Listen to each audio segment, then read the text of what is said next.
ओम श्री माधवाय नमः। हरे कृष्णा। प्रेम से बोलिए गौरी शंकर भगवान की जय। प्रिय भक्तजनों, आप सभी का दिन शुभ और मंगलमय हो। लक्ष्मी नारायण भगवान की कृपा सदा आपके ऊपर बरसती रहे। आप सभी भक्तों का दिल से धन्यवाद।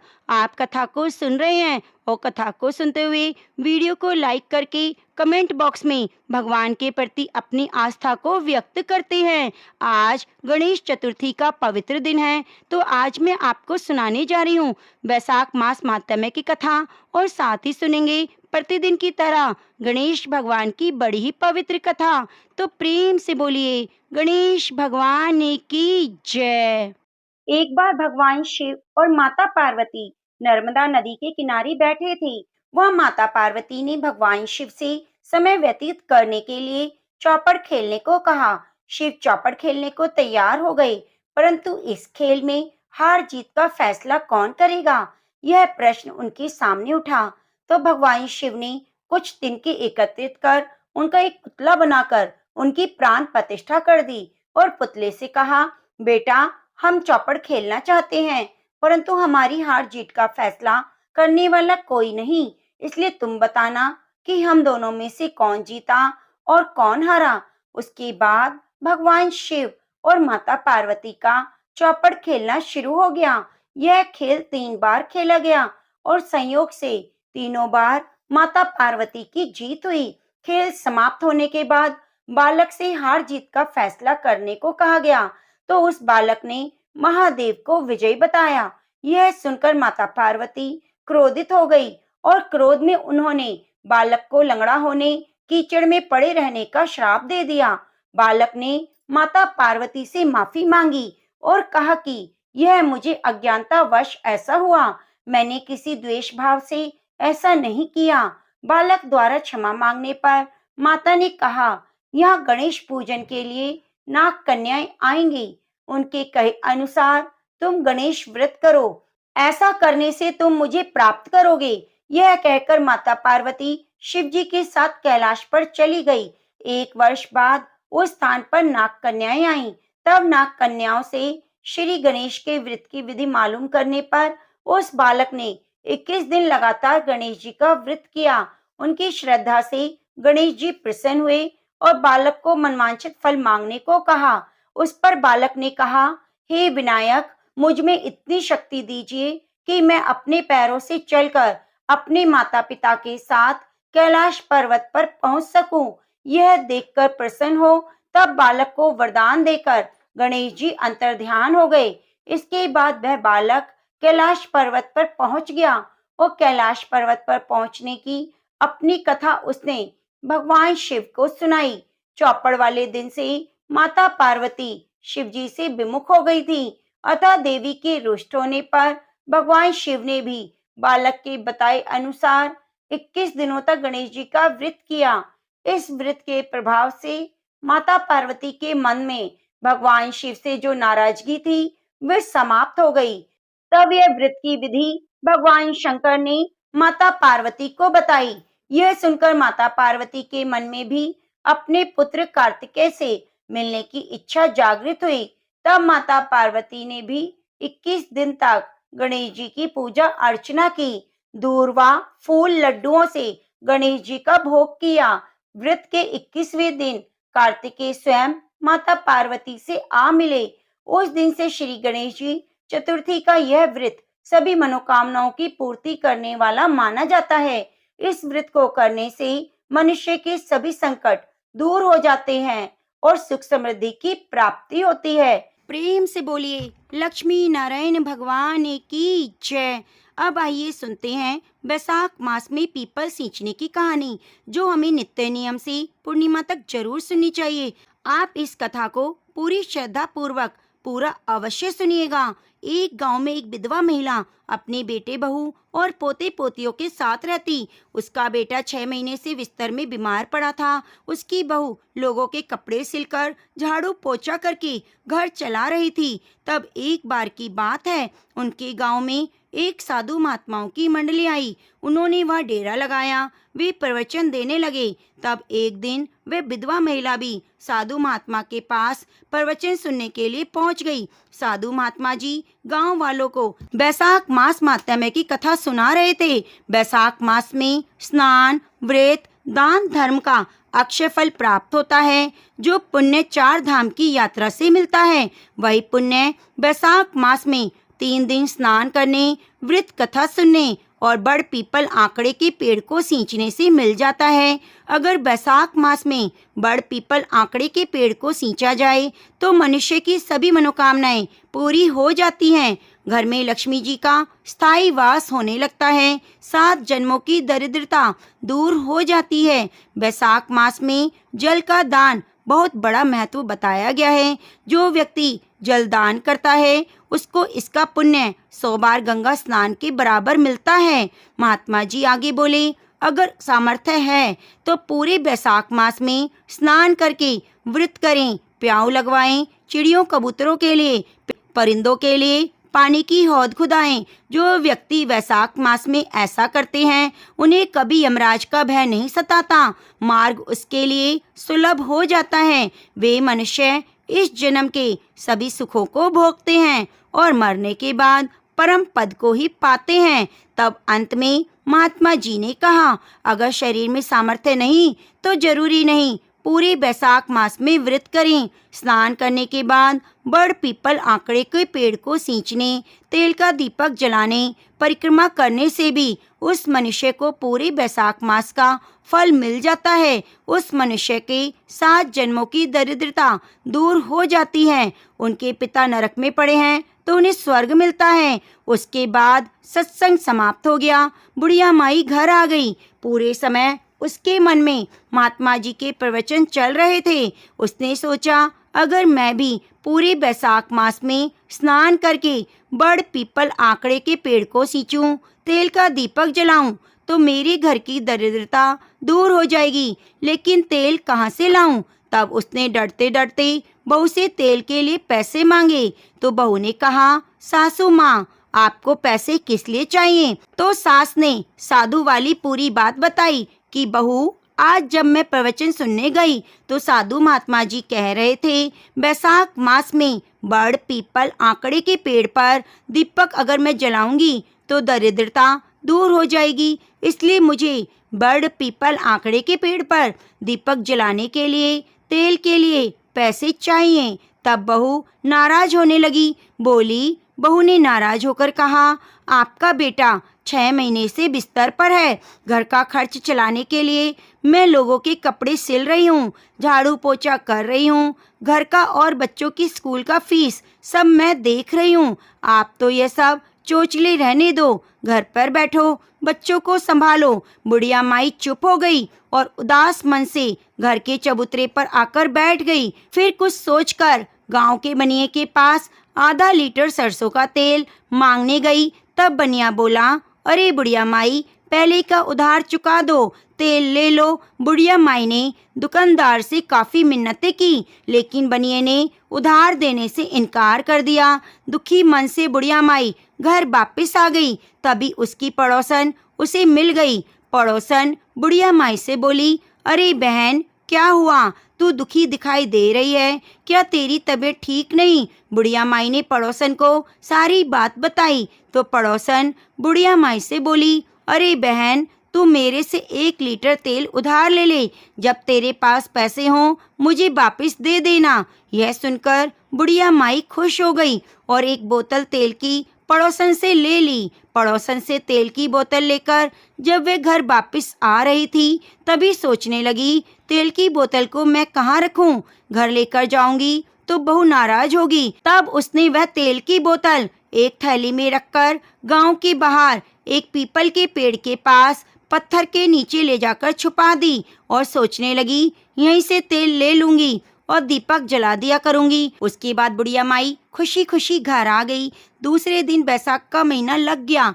बुढ़िया माई सुबह जल्दी उठी और नहा धोकर एक लोटा जल लेकर पीपल और आंकड़े के पेड़ को सींचने लगी। उसी पीपल के पेड़ के पास पहुंच गई जहां उसने तेल की शीशी छिपाई। उसने पहले बड़ पीपल आंकड़े के पेड़ को सींचा, फिर तेल की शीशी लेकर तेल का दीपक जलाया और फिर पीपल देवता से प्रार्थना करने लगी, हे बड़ पीपल आंकड़े के देवता, मेरा बेटा जल्दी से ठीक हो जाए, वे कमाने लगे, हमारी घर की गरीबी दूर हो जाए, मुझे मरने पर मोक्ष मिले, बस यही मुझे चाहिए। उसके बाद बुढ़िया माई घर आ गई। अब बुढ़िया माई रोज सुबह बैसाख मास में स्नान करके एक लोटा जल लेकर बड़ पीपल आंकड़े के पेड़ को सींचती। वहीं से तेल की शीशी लेकर सुबह शाम तेल का दीपक जलाने लगी।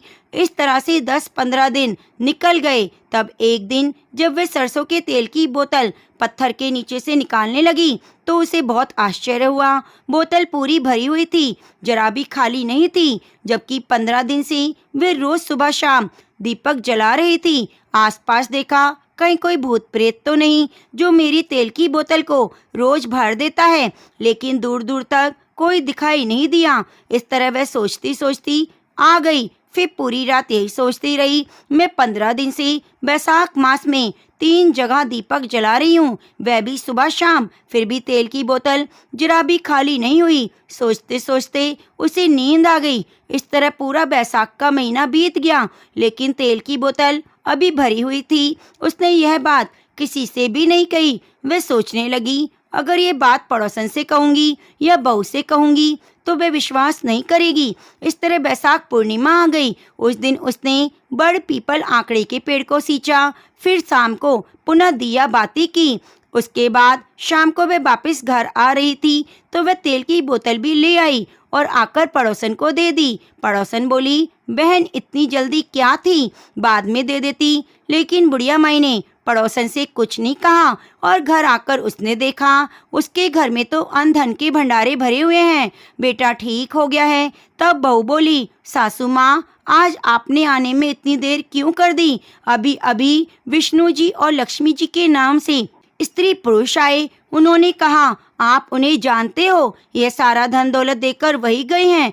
उन्होंने जैसे ही आपके बेटे के सिर पर हाथ फेरा तो आपका बेटा भी चमत्कारी रूप से स्वस्थ हो गया। यह सुनते ही बुढ़िया माई उसी पग पीपल के पेड़ के पास पहुंची और हाथ जोड़कर कहा, हे विष्णु भगवान, हे माता लक्ष्मी, मेरी पूजा में अगर कोई त्रुटि रह गई हो तो बतलाइए।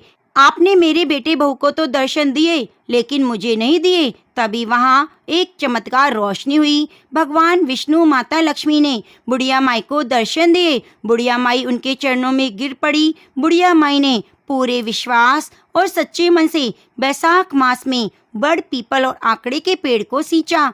सुबह शाम दिया बाती करी तो भगवान ने उसे बैसाख मास का फल दिया। हे बैसाख मास के देवता, जैसा फल आपने बुढ़िया माई को दिया वैसा सबको देना। कहानी कहने सुनने वाले और हुंकारा भरने वाले को देना। तो प्रेम से बोलिए बैसाख मास की जय। प्रिय भक्तजनों, अब आइए सुनते हैं बैसाख मास मातम्य की कथा। राजा ने कहा, हे मुनीश्वर, आपके मुखारबिंद से भगवान के इस पुनीत धर्म को सुनकर बड़ी प्रसन्नता होती है। अब आप कृपा कर उन दिव्य धर्मों का वर्णन करें जिनसे भगवान विष्णु प्रसन्न होते हैं। यह सुनकर श्रुतिदेव बोले, हे नरश्रेष्ठ, मैं प्राणियों के समस्त पापों को नष्ट करने वाली एक पुनीत कथा कहता हूँ, उसे सुनो। एक समय पंपा नदी के तीर का निवासी एक परम यशस्वी ब्राह्मण जिसका नाम शंख था, सिंह राशि के बृहस्पति में गोदावरी के तट पर आया। वह भीमरथी के पार पहाड़ों पर जहाँ विकट जंगल था गया। वहाँ ना तो कोई मनुष्य था न जल था। बैसाख की भीषण गर्मी से विकल होकर वे ब्राह्मण एक वृक्ष की छाया में बैठकर सुस्ताने लगा।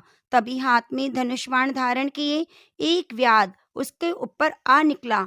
सूर्य के समान चमकते हुए कुंडल पहने उस अकेले ब्राह्मण को देखकर उस पापी ने उन्हें पकड़कर बांध दिया। फिर उनके कुंडल, जूते, छतरी, माला और कमंडलू को छीनकर उन्हें जलती हुई रेत पर पटक कर चला गया। उसके उपरांत शंख उस दुष्ट के बंधन से मुक्त होकर आगे बढ़े। परंतु गर्म रेत में उनके पैर जले जाते थे। वे पीड़ा से छटपटाकर आहें भर रहे थे। जब दूर खड़े व्याग ने ब्राह्मण को गर्म रेत में पांव जलने के कारण आहें भरते देखा तो उसे दया आ गई। तब उसने ब्राह्मण को अपनी पुरानी जूती दे दी और ब्राह्मण ने भी प्रसन्न होकर उसे आशीर्वाद दिया। उसे सुनकर व्याध विस्मित होकर बोला, हे ब्राह्मण, मैंने तो आपके नए जूते छीनकर अपने पुराने जूते आपको दिए हैं, इसमें मेरा क्या पुण्य है। तब शंख ने कहा, हे व्याध, बैसाख मास अति श्रेष्ठ मास है। इस मास में धर्म करने वाले से भगवान हरि प्रसन्न होते हैं। मेरे जूते तूने अपनी प्रकृति के अनुसार बलपूर्वक ले लिए, इसलिए वे तेरे हो गए हैं। परंतु अब तूने दया करके मेरे पांव की रक्षा के लिए इस बैसाख मास में अपने जो पुराने जूते दान किए हैं, उसका फल तुझे अवश्य प्राप्त होगा। इस पुण्य कर्म के कारण तू भी निष्पाप होकर उत्तम गति प्राप्त करेगा। देव योग से उसी समय व्याध का पीछा करता हुआ एक सिंह वहां आ पहुंचा। इससे पहले कि वह सिंह व्याध पर झपटता, उसे पास एक हाथी दिखाई दिया। निदान वह सिंह हाथी पर ही झपटा। उन दोनों में घमासान लड़ाई हुई। वे दोनों ही मरणासन होकर पृथ्वी पर गिर पड़े। उसी समय मुनि ने व्याध से बैसाख धर्म का वर्णन किया, जो उन दोनों सिंह और हाथी के कानों में भी पड़ा। निदान वे दोनों उस कथा श्रवण के प्रभाव से तुरंत शाप मुक्त होकर दिव्य देह को प्राप्त हुए। तब शंख ने उनसे कहा, हे दिव्यजनों, तुम कौन हो और किस कारण इस पशु योनि को प्राप्त हुए थे। वे बोले, हे मुनिश्रेष्ठ, हम दोनों मतंग ऋषि के पुत्र हैं। शाप के कारण हमारे दंतिल और कोलाहल नाम हुए। उस समय हमारे पिता ने हमसे यह कहा, हे पुत्रों, तुम भगवान मधुसूदन के प्रिय मास बैसाख का सेवन करो। ऐसा करने से तुम निश्चय ही बंधन मुक्त हो सकोगे। परंतु अपनी दुर्बुद्धि के कारण हमें समझ नहीं आ सका। तब हमारे पिता ने क्रोध करके हमें शाप देकर सिंह और हाथी बना डाला। उसके उपरांत हमने उनसे जब शाप मुक्ति का उपाय पूछा तो उन्होंने कहा, जब तुम मुनि और व्याध के मध्य होने वाली बैसाख धर्म की वार्ता का श्रवण करोगे, तभी शाप से मुक्त हो सकोगे। अतः हे मुने, अब आप दोनों के ही कारण हम दोनों शाप मुक्त हो गए हैं। हम अब अपने पिता के पास जाते हैं और वहां आपके द्वारा श्रवण किए हुए इस पुनीत बैसाख धर्म का पालन करेंगे। जब व्याध ने उन दोनों को पशु योनि से मुक्त हो दिव्य देह धारण कर उत्तम लोक को जाते देखा, तो वह भी समस्त शस्त्रों को फेंककर कृपालु ऋषिवर शंख के चरणों में गिरकर इस प्रकार कहने लगा। व्याध कहने लगा, हे महात्मा, मैं अत्यंत दुर्बुद्धि और पापी हूँ।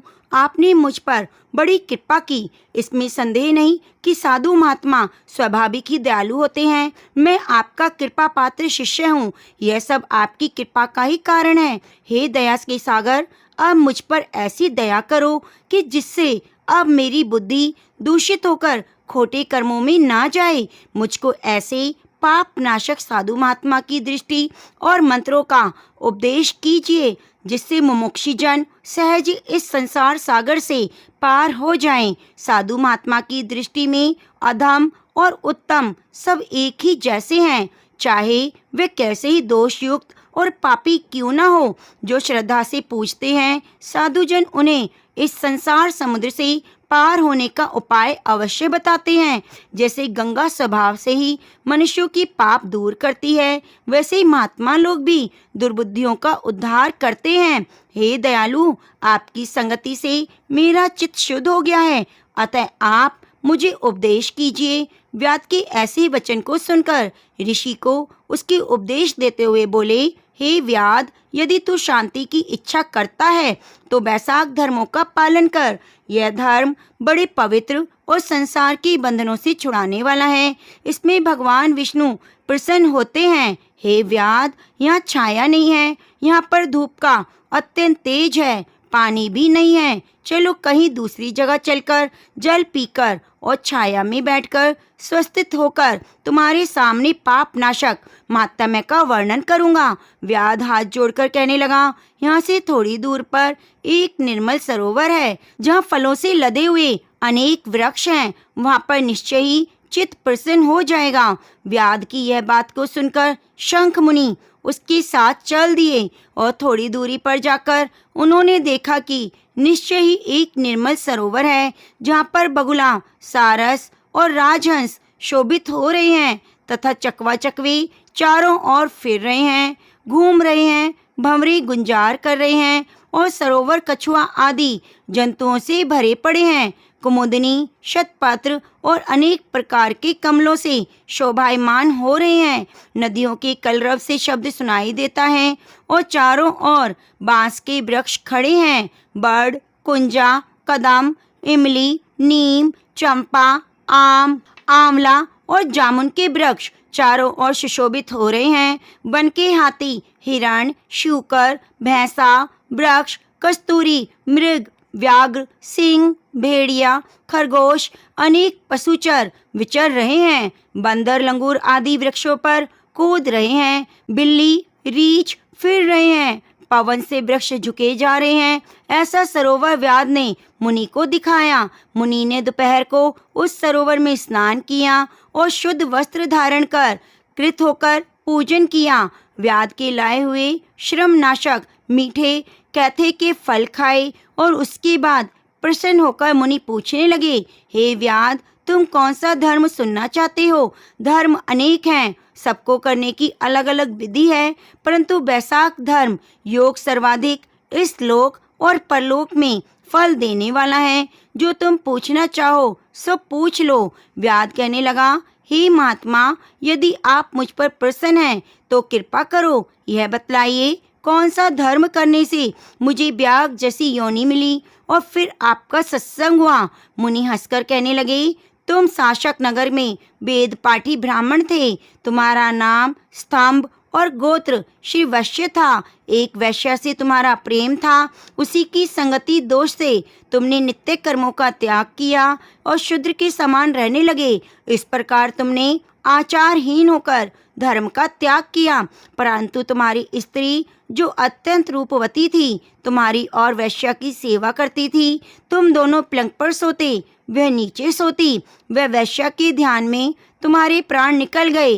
तब तुम्हारी स्त्री अपना कंकण बेचकर इधर ले आई और तुम्हारी चिता के साथ वह सती हो गई। इस प्रकार सती होने और शरबत पिलाने, चरणोदक सिर पर छिड़कने से वह सदगति को प्राप्त हुई। यद्यपि तेरे सब पाप नष्ट हो गए, परंतु हर समय वैश्य का ध्यान करने से तूने व्याघ्र के घर में जन्म लिया। इस प्रकार तू सदा हिंसा में लगा रहा। तूने अपनी स्त्री को शरबत पिलाने की आज्ञा दी थी। इसी कारण व्याघ्र योनि पाकर भी धर्म पूछने की तेरी सद्बुद्धि रही। तूने भी मुनि के चरणों का जल अपने सिर पर छिड़का था। इसी से तुझे सत्संग की प्राप्ति हुई। तुमने अपने पूर्व जन्म में जो जो धर्म किए वे सब तुमको बतलाए। तेरी यह सब पाप पुण्य मैंने दिव्य दृष्टि से देखे हैं। कोई और गुप्त बात पूछने की इच्छा हो तो मुझसे पूछ लो। तेरा चित्त शुद्ध हो गया है, अतः तेरा कल्याण हो। इस प्रकार से श्री स्कंद पुराण वैशाख मास माहात्म्य में नारद और अम्बरीश के संवाद में व्याघ्र पूर्व जन्म कथन नामक अध्याय पूर्ण हुआ। तो प्रेम से बोलिए विष्णु भगवान की जय। प्रिय भक्तजनों, आगे का अध्याय सुनने के लिए आप चैनल को सब्सक्राइब कर लीजिए और बगल में बनी घंटी को दबा लीजिए। कृपया आप कथा को रोज सुनकर वीडियो को लाइक और कमेंट करके अपना सहयोग हमें प्रदान जरूर कीजिए। अब आइए सुनते हैं तुलसी माता और बैसाख स्नान की बड़ी ही पवित्र कथा। सावर्णी मुनि की पुत्री तुलसी अपूर्व सुंदरी थी। उनकी इच्छा थी कि उनका विवाह भगवान नारायण के साथ हो। इसके लिए उन्होंने नारायण पर्वत की घाटी में स्थित बद्री वन में घोर तपस्या की। दीर्घ काल तक की तपस्या के उपरांत ब्रह्मा जी ने प्रसन्न होकर उन्हें दर्शन दिया और वर मांगने को कहा।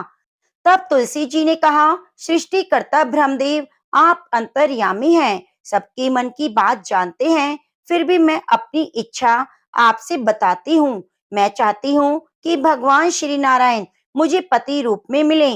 ब्रह्मा जी ने कहा, तुम्हारा अभिष्ट तुम्हें अवश्य ही मिलेगा। अपने पूर्व जन्म में किसी अपराध के कारण तुम्हें श्राप मिला है। इसी प्रकार भगवान श्री नारायण के एक पार्षद को भी दानव कुल में जन्म लेने का श्राप मिला है। दानव कुल में जन्म लेने के बाद भी उसमें नारायण का अंश विद्यमान रहेगा। इसलिए इस जन्म में पूर्व जन्म के पाप के शमन के लिए संपूर्ण नारायण तो नहीं मिलेंगे, लेकिन नारायण के अंश से युक्त दानव कुल जन्म उस श्रापग्रस्त पार्षद से तुम्हारा विवाह होगा। शाप मुक्त होने पर भगवान श्री नारायण सदा सर्वदा के लिए तुम्हारे पति हो जाएंगे। तो तुलसी ने ब्रह्मा जी के इस वर को स्वीकार कर लिया, क्योंकि मानव कुल में जन्म के कारण उस मायावी भोग को तो भोगना ही था। तुलसी बद्री वन में ही रहने लगी। नारायण का वह पार्षद दानव कुल में जालंधर के नाम से पैदा हुआ। कुछ दिनों बाद वह भ्रमण करता हुआ बद्री वन में आया। यह तुलसी को देखते ही वह उस पर मंत्र मुग्ध हो गया।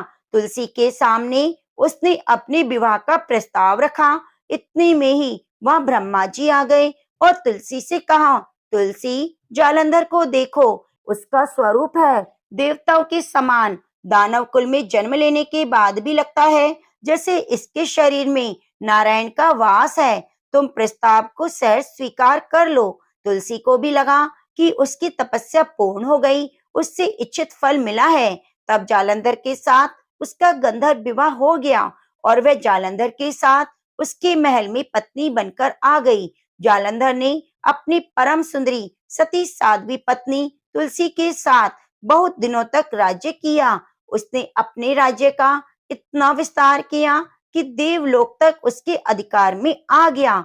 स्वर्ग का सुख भोगने वाले देवताओं की दशा भिखारियों जैसी हो गई।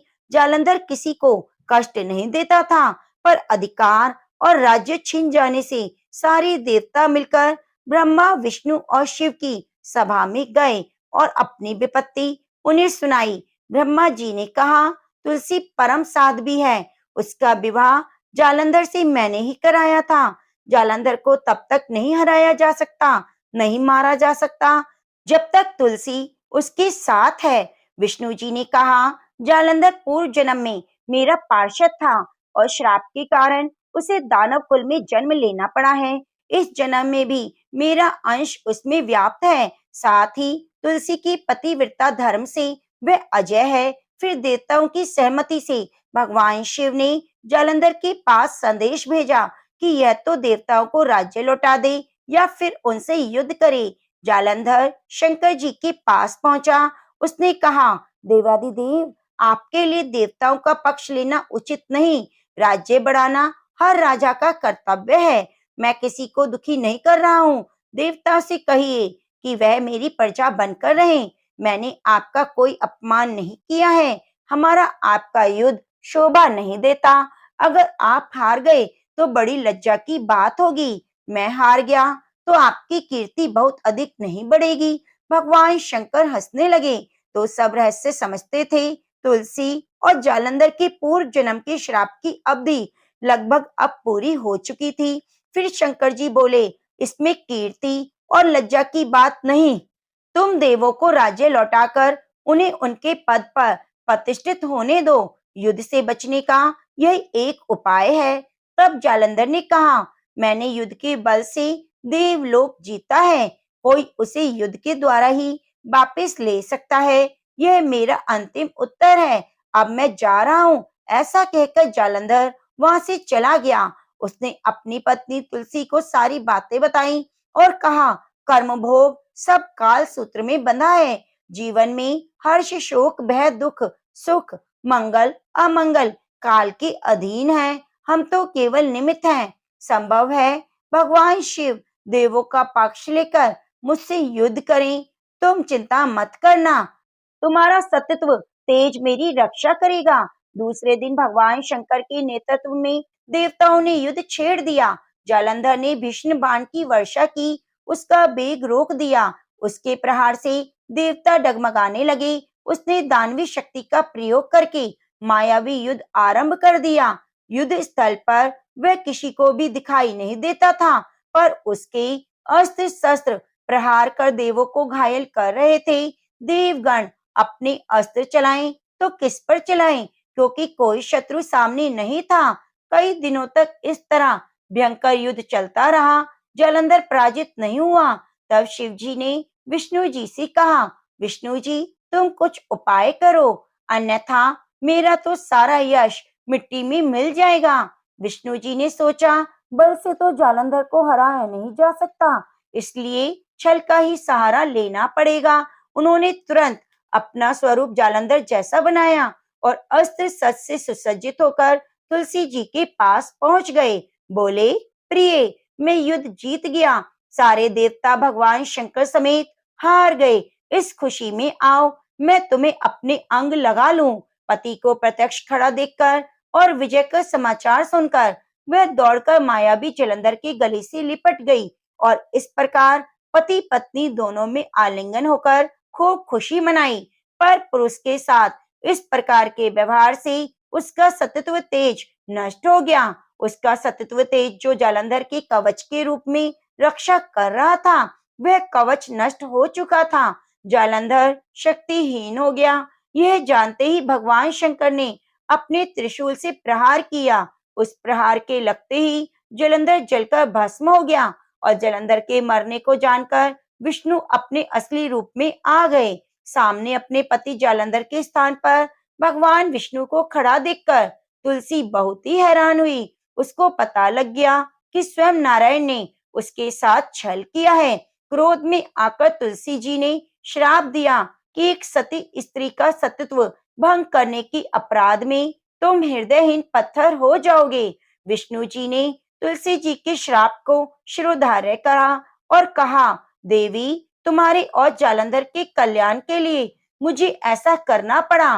तुम दोनों को श्राप मुक्त करना था।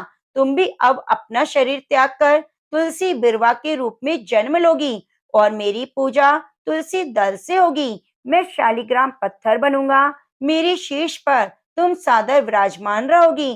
तुम्हारे पति की हड्डियों के चूर्ण से शंख की उत्पत्ति होगी। उस शंख ध्वनि से देवताओं और मेरी पूजा आराधना होगी। जहाँ शंख ध्वनि होगी वह मंगलमय होगा। मैं विराजमान रहूंगा। तुमने पूर्व जन्म में बद्री वन में मुझे पाने के लिए बड़ी कठोर तपस्या की थी। अब अगले जन्म में मैं नारायण प्रस्तर के रूप में बद्रीनाथ वन में स्थापित होऊंगा और मेरी पूजा अर्चना फल फूल से न होकर तुम्हारे तुलसी दल से होगी। मेरे शीर्ष पर विराजमान होकर मुझे तुम सबसे ऊंचा पद प्राप्त करोगी।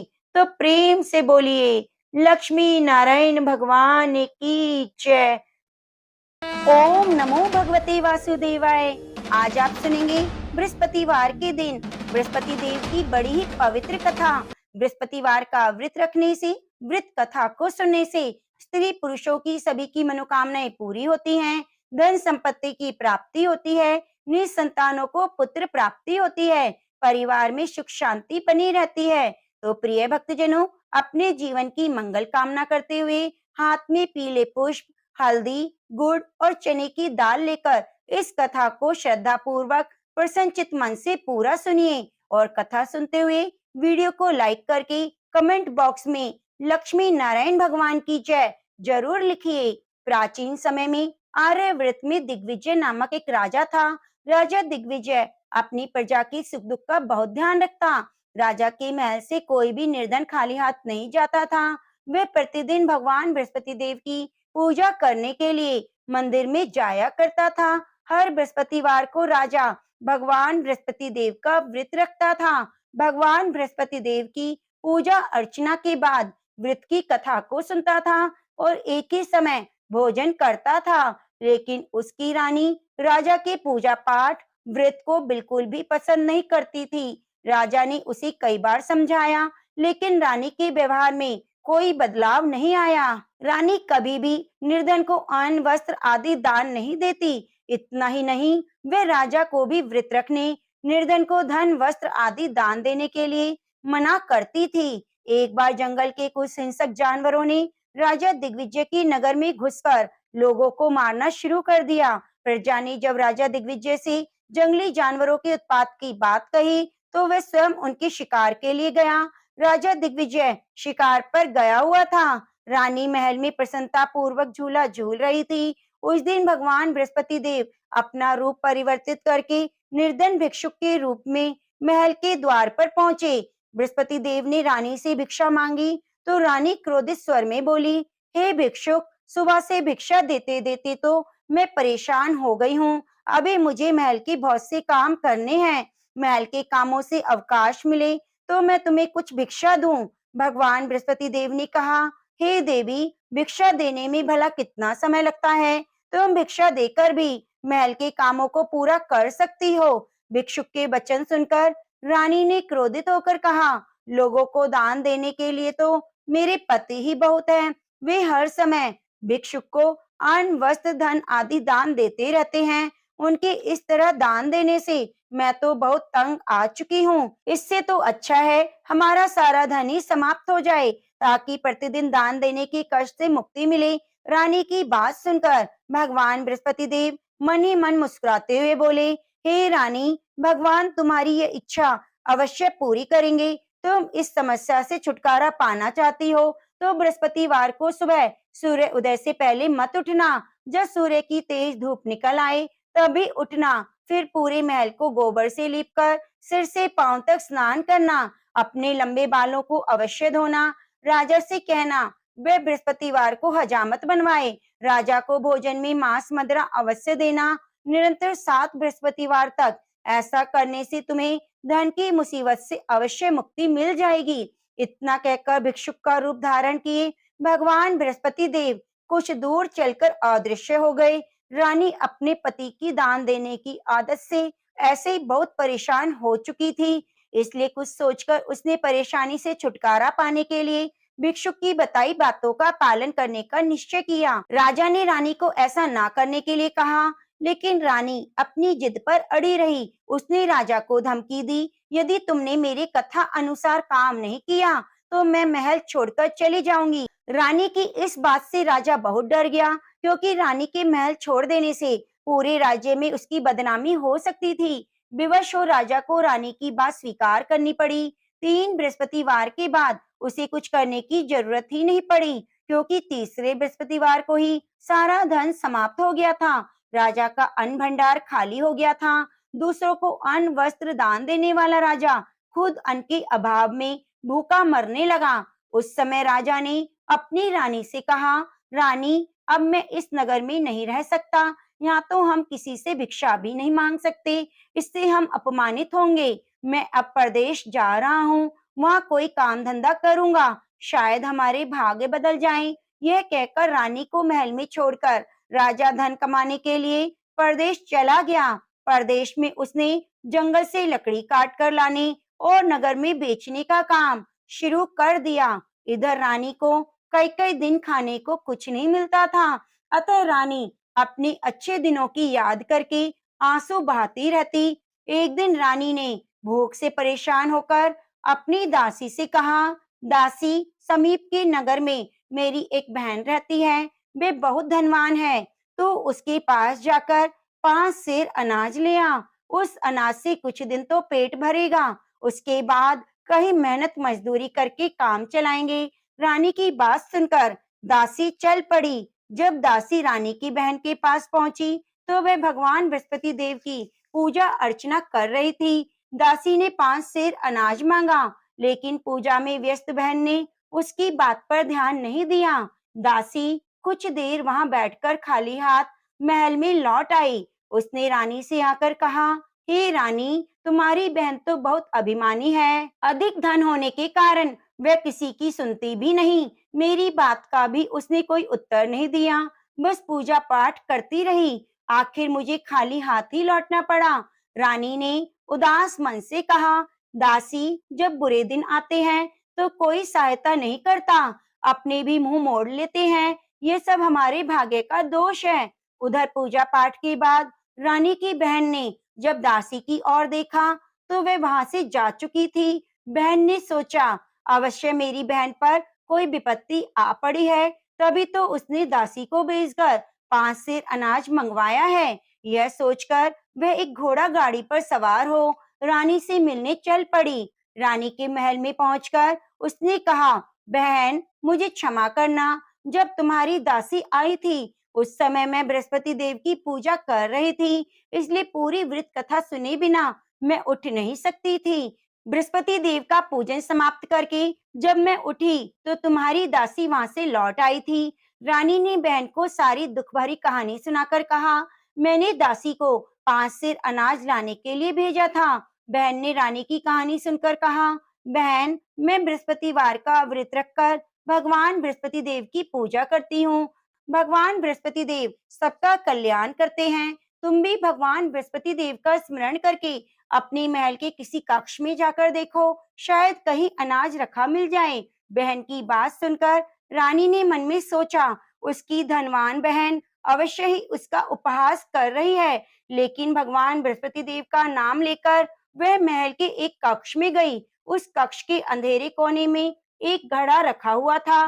रानी ने उसमें हाथ डालकर टटोला तो सचमुच उस घड़े में अनाज भरा हुआ था। रानी बहुत हैरान हुई। उसने अपनी बहन से कहा, हे बहन मुझे भी भगवान बृहस्पति देव के व्रत की विधि बताओ, अब मैं भी उनका व्रत रखा करूंगी। तब बहन ने उसे बताया, हे रानी बहन, बृहस्पतिवार को सूर्य उदय से पूर्व उठकर स्नान करके बृहस्पतिवार का व्रत रखना चाहिए, लेकिन उस दिन सिर नहीं धोना चाहिए। चने की दाल, मुनक्का या किशमिश लेकर केले के वृक्ष के पास जाकर उसकी जड़ में भगवान बृहस्पति देव की पूजा करनी चाहिए। घी का दीपक जलाकर रखना चाहिए। उस दिन एक ही समय भोजन करें। भोजन में चने का आटा, पीले खाद्य पदार्थ ही ग्रहण करें। बृहस्पतिवार का व्रत रखने से घर में धन धान्य की वृद्धि होती है, अनाज से भंडार भर जाते हैं। इस व्रत के विधिवत करने से निसंतान को संतान की प्राप्ति होती है। बहन के वचन सुनकर रानी ने तुरंत ही भगवान बृहस्पति देव का व्रत रखने का निश्चय कर लिया। 7वें दिन जब बृहस्पतिवार आया तो रानी ने बृहस्पतिवार का व्रत रखा। कहीं से मांगकर उसने चने और गुड़ का प्रबंध किया। चने की दाल से केले की जड़ में विष्णु भगवान का पूजन किया और घी का दीपक जलाकर भगवान बृहस्पति देव की पूजा की। रानी विष्णु भगवान के भोग के लिए पीले अन्न का कहीं से प्रबंध ना कर सकी, अतः वह मन ही मन परेशान होने लगी। उधर भगवान बृहस्पति देव रानी के विधिवत व्रत रखने के कारण उससे बहुत प्रसन्न हुए, अतः वह अपना रूप परिवर्तित करके 2 थालियों में पीला भोजन लेकर रानी के घर पहुंचे।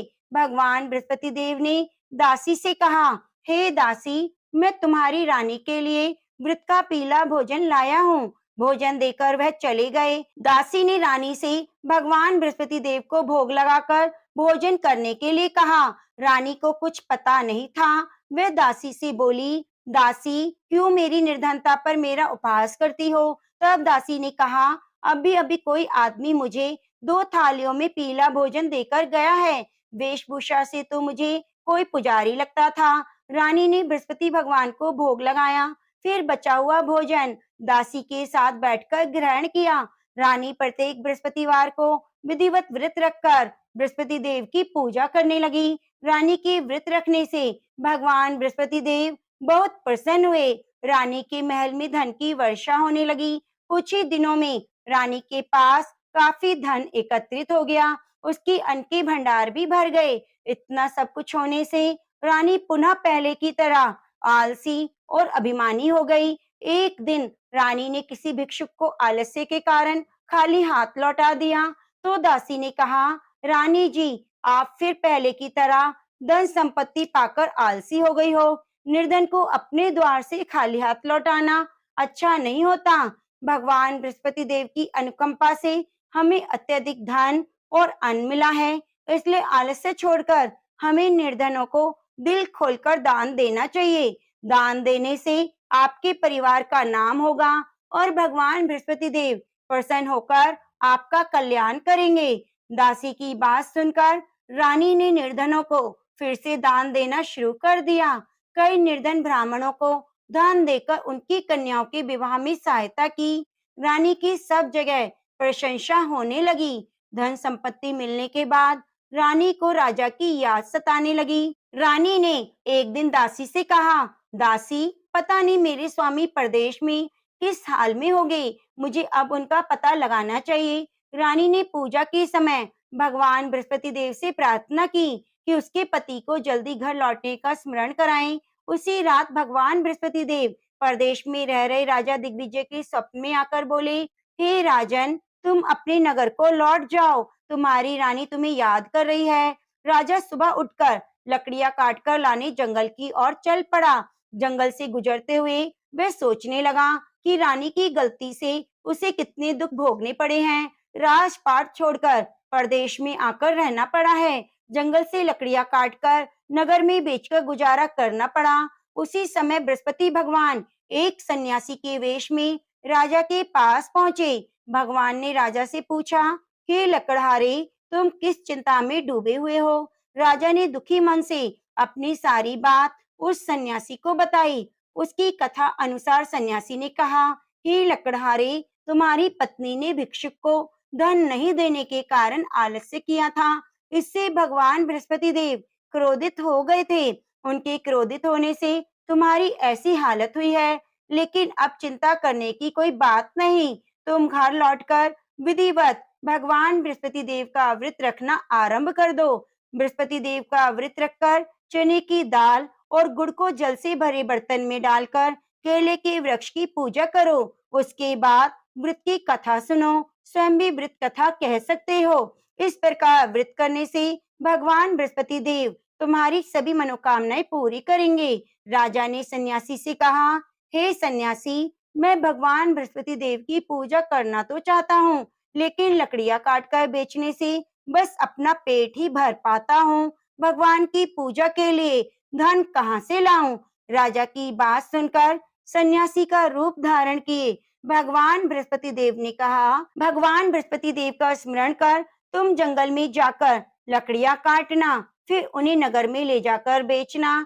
तुम्हें इतना धन मिल जाएगा कि तुम अपने भोजन के साथ गुड़ और चने भी खरीद सकोगे। यह कहकर सन्यासी ने भगवान बृहस्पति देव की कथा लकड़हारे को सुनाई। प्राचीन समय में बसंतपुर नगर में एक निर्धन ब्राह्मण रहता था। ब्राह्मण के कोई संतान नहीं थी। उसकी पत्नी बहुत फूहड़ औरत थी। वह सुबह काफी धूप निकलने के बाद उठती थी। प्रतिदिन स्नान भी नहीं करती। भगवान की पूजा करने की तो कभी सोचती भी नहीं थी। सुबह उठते ही वह पहले भोजन करती। घर में सफाई करना उसे कतई पसंद नहीं था। ब्राह्मण अपनी पत्नी के इस आचरण से बहुत दुखी रहता था। भगवान की अनुकंपा से उस ब्राह्मण की पत्नी गर्भवती हुई और उसने 10वें महीने में एक सुंदर कन्या को जन्म दिया। निर्धन ब्राह्मण कन्या के जन्म से बहुत दुखी हुआ। धीरे धीरे ब्राह्मण की कन्या बड़ी होने लगी। बचपन से ही उस कन्या की रुचि भगवान विष्णु की पूजा में थी। वह प्रातः उठते ही स्नान आदि करके भगवान विष्णु की पूजा करने मंदिर में जाती थी।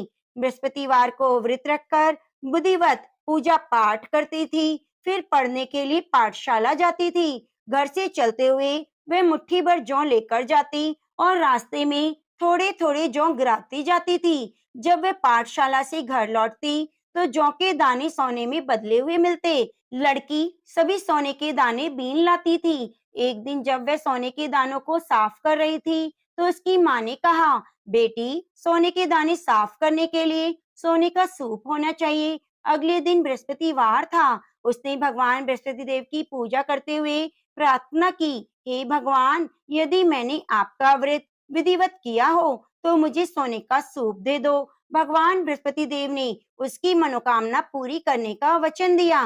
पाठशाला से लौटते समय उसे रास्ते में एक सोने का सूप पड़ा हुआ मिला। घर लौटकर सोने का सूप अपनी माँ को दिखाकर वह सोने के दाने साफ करने लगी। उस सुंदर लड़की को सोने के सूप में जौ साफ करते देखकर राजकुमार उस पर मोहित हो गया। महल में लौटकर राजकुमार ने राजा से उस लड़की से विवाह करने की इच्छा प्रकट की। तो राजा ने ब्राह्मण को महल में बुलाकर राजकुमार से उसकी लड़की के विवाह की बात कही। ब्राह्मण शहर से तैयार हो गया। धूमधाम से उस लड़की का विवाह राजकुमार से हो गया। दुल्हन बनकर ब्राह्मण की लड़की महल में चली गई। लड़की के चले जाने से ब्राह्मण फिर निर्धन हो गया। उसे कई कई दिन तक भोजन नहीं मिलता था।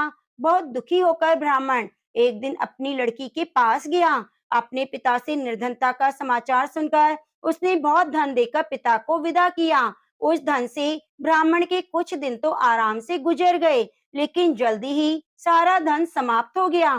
फिर भूखों मरने की नौबत आ गई। ब्राह्मण अपनी लड़की से धन लेने के लिए महल में पहुंचा। लड़की ने पिता की बुरी हालत देखकर कहा, पिताजी, आखिर आप कब तक मुझसे धन लेकर जीवन यापन करेंगे? आप कोई ऐसा उपाय क्यों नहीं करते जिससे आपका घर भी धन संपत्ति से भर जाए? ब्राह्मण ने कहा, मैंने तेरी माँ को बहुत समझाया, पर उसकी समझ में नहीं आता। उसका फूहड़पन नष्ट हो तो घर की निर्धनता भी दूर हो जाए। तब कुछ सोचकर लड़की ने अपने पिता से कहा, पिताजी, आप कुछ दिनों के लिए माँ को मेरे पास छोड़ जाओ। ब्राह्मण अपनी पत्नी को लड़की के पास महल में छोड़ आया। लड़की ने अपनी माँ से कहा, माँ, तुम प्रातःकाल उठकर स्नान आदि करके भगवान विष्णु की पूजा करना। पूजा करने से तुम्हारी निर्धनता दूर हो जाएगी। लेकिन माँ ने उसकी कोई बात नहीं मानी। तब क्रोधित होकर लड़की ने अपनी माँ को एक कमरे में बंद कर दिया। सूर्य उदय के समय माँ को उठाया, जबरदस्ती स्नान कराया, फिर मंदिर ले जाकर भगवान बृहस्पति देव की पूजा कराई। कुछ दिनों तक ऐसा करने से उस लड़की की माँ की बुद्धि में परिवर्तन हुआ। वह स्वयं बृहस्पतिवार का व्रत रखने लगी। उसके व्रत रखने से ब्राह्मण के घर में भगवान विष्णु की अनुकंपा से धन की वर्षा होने लगी। दोनों पति पत्नी धन धान्य पाकर आनंद पूर्वक जीवन यापन करते हुए विष्णु धाम को चले गए। लकड़हारा बने राजा ने सन्यासी से भगवान बृहस्पति देव की यह कथा सुनकर बृहस्पतिवार का व्रत रखकर भगवान विष्णु की पूजा की। उस दिन से उसके सभी कलेश दूर हो गए। लेकिन अगले बृहस्पतिवार को काम काज की अधिकता के कारण उसने भगवान बृहस्पति देव का व्रत नहीं रखा। भगवान बृहस्पति देव इससे उस लकड़हारे बने राजा दिग्विजय पर बहुत क्रोधित हुए, उन्हें भूल की सजा दी। उस दिन नगर के राजा ने नगर में घोषणा करके सबको सूचित किया कि प्रत्येक नागरिक मेरे महल में भोजन करने आए। जो नहीं आएगा उसे भारी दंड दिया जाएगा। लकड़हारा बने राजा ने उस नगर के राजा की घोषणा तो सुनी, लेकिन जंगल से लकड़ी काट कर लाने और बेचने में देर हो जाने के कारण वह समय पर महल में भोजन करने नहीं जा सका। अतः राजा के सैनिक लकड़हारे को पकड़कर महल में ले गए। राजा ने उसे महल के एक कक्ष में बिठाकर भोजन कराया। उस कक्ष में एक खूंटी पर रानी का सोने का हार लटका हुआ था। लकड़हारा अकेला उस कक्ष में भोजन कर रहा था। तभी उसने एक आश्चर्यजनक घटना घटते देखी। देखते ही देखते खूंटी हार को निगल गई। थोड़ी देर के बाद नगर के राजा ने हार को गायब देखा तो लकड़हारे को कारावास में डलवा दिया। लकड़हारा मन ही मन अपने भाग्य को कोसने लगा। तभी उसे जंगल में मिले सन्यासी को स्मरण हो आया। थोड़ी देर में भगवान बृहस्पति देव सन्यासी के रूप में उसके सामने प्रकट हुए और कहा, हे लकड़हारे, तूने भगवान बृहस्पति देव की पूजा नहीं की, इसी कारण तुम्हें कष्ट हुआ है। लेकिन अब चिंता मत करो, बृहस्पतिवार के दिन कारागार के दरवाजे पर पैसे पड़े हुए मिलेंगे। भगवान बृहस्पति देव का व्रत रखकर उन पैसों से पूजा सामग्री मंगाकर उनकी पूजा करोगे तो तुम्हारे सभी दुख दूर हो जाएंगे। बृहस्पतिवार के दिन दरवाजे पर पड़े मिले पैसों से चने और गुड़ मंगाकर लकड़हारे ने बृहस्पतिवार की कथा सुनाई तो भगवान बृहस्पति देव ने प्रसन्न होकर उस नगर के राजा को स्वप्न में लकड़हारे को कारागार से मुक्त करने को कहा। सुबह राजा ने अपने कक्ष में जाकर देखा तो खूंटी पर रानी का हार मिल गया। राजा ने लकड़हारे को मुक्त कर दिया और बहुत सा धन और आभूषण देकर विदा किया। लकड़हारा बना राजा उस नगर से चलकर अपने नगर में पहुंचा तो नगर में कुएं, धर्मशालाएं, बाग बगीचे देखकर बहुत खुश हुआ। राजा ने एक व्यक्ति से पूछा, ये नगर में कुएं, धर्मशालाएं, बाग बगीचे किसने बनवाए? उस व्यक्ति ने राजा को बताया, ये सब रानी और दासी ने बनवाए। राजा नगर के जिस भी आदमी से इसके बारे में पूछता तो सभी रानी और दासी का नाम बताते। राजा जब महल में पहुंचा तो रानी ने बहुत स्वागत किया। तब राजा ने निश्चय किया कि सप्ताह में एक बार तो सभी बृहस्पति देव का व्रत और पूजन करते हैं, परंतु मैं प्रतिदिन व्रत किया करूंगा, दिन में 3 बार कथा कहा करूंगा। अब राजा हर समय दुशाले में चने की दाल बंधे रहता और दिन में 3 बार बृहस्पति देव की कथा कहता। कुछ दिनों के बाद राजा को अपनी बहन की याद आई। एक दिन घोड़े पर सवार होकर राजा अपनी बहन से मिलने चला। अभी राजा नगर के बाहर पहुंचा ही था कि उसने कुछ लोगों को शव ले जाते हुए देखा। राजा को याद आया कि आज उसने किसी को बृहस्पतिवार की कथा नहीं सुनाई। राजा ने उन लोगों को रोककर कहा, भाइयों, आप शव ले जाने से पहले मेरी बृहस्पतिवार की कथा सुन लो। लोगों ने राजा पर क्रोधित होते हुए कहा, तुम पागल तो नहीं हो गए? लेकिन कुछ बूढ़े लोगों ने कहा, अच्छा भाई, साथ चलते चलते तुम अपनी कथा सुना लो। राजा ने चलते हुए आधी कथा ही सुनाई थी कि शव हिलने लगा। राजा की पूरी कथा सुनते ही शव उठकर बैठ गया। लोगों ने हैरानी से दांतों तले उंगली दबाई। अगले बृहस्पतिवार से भगवान बृहस्पति देव का व्रत रखने और कथा सुनने का निश्चय कर लिया। घोड़े पर सवार राजा चलते हुए किसान के पास पहुंचा। किसान अपने खेत में हल चला रहा था। उसे देखकर राजा ने कहा, अरे भाई, पहले मुझसे बृहस्पतिवार की कथा सुन लो। किसान झुंझुलाकर बोला, हे भाई, तुम देखते नहीं हो, जितनी देर में मैं तुम्हारी कथा सुनूंगा उतनी देर में तो मैं पूरे खेत में हल चला लूंगा। राजा निराश होकर चलने लगा। तभी किसान के बैल लड़खड़ाकर जमीन पर जा गिरे। किसान के पेट में जोरों का दर्द होने लगा। किसान की पत्नी जब खाना लेकर आई तो उसने किसान से इस बारे में पूछा। किसान ने घुड़सवार की पूरी कहानी सुनाई। किसान की पत्नी दौड़ती हुई राजा के पास पहुंचकर हाथ जोड़कर बोली, भैया, मैं तुम्हारी कथा सुनने को तैयार हूँ। राजा ने उसके साथ खेत पर पहुंचकर बृहस्पतिवार की कथा सुनाई। कथा समाप्त होते ही बैल उठकर खड़े हो गए और किसान के पेट का दर्द भी ठीक हो गया। राजा बहन के घर पहुंचा। उसकी बहुत आवाभगत हुई। अगले दिन सुबह उठकर राजा ने देखा घर के सभी लोग भोजन कर रहे हैं। किसी भूखे को बृहस्पतिवार की कथा सुनाए बिना राजा भोजन नहीं करता था। उसने बहन से कहा, बहन, क्या घर में कोई ऐसा व्यक्ति है जिसने अभी तक भोजन ना किया हो? उसकी बहन बोली, भैया, हमारे घर में तो क्या, आपको पूरे नगर में कोई ऐसा व्यक्ति नहीं मिलेगा जिसने सुबह सुबह भोजन ना किया हो। तब राजा ने बहन के घर से निकलकर उस नगर में बिना भोजन किए व्यक्ति की तलाश की। एक गडरिये के घर में उसका बेटा बीमार होने के कारण भूखा रह गया था। राजा ने उस बेटे को जाकर बृहस्पतिवार की कथा सुनाई। कथा सुनते ही गडरिये का बीमार बेटा ठीक हो गया। सबने राजा की बहुत प्रशंसा की। एक दिन राजा ने अपनी बहन से कहा, बहन, अब हम अपने घर को जाना चाहते हैं, तुम भी मेरे साथ चलो, कुछ दिन वहां रहकर लौट आना। राजा की बहन ने अपनी सास से पूछा तो सास ने ताने देते हुए कहा, बहू, मायके जाना, अकेली जाना, मेरे पोतों को लेकर नहीं जाना।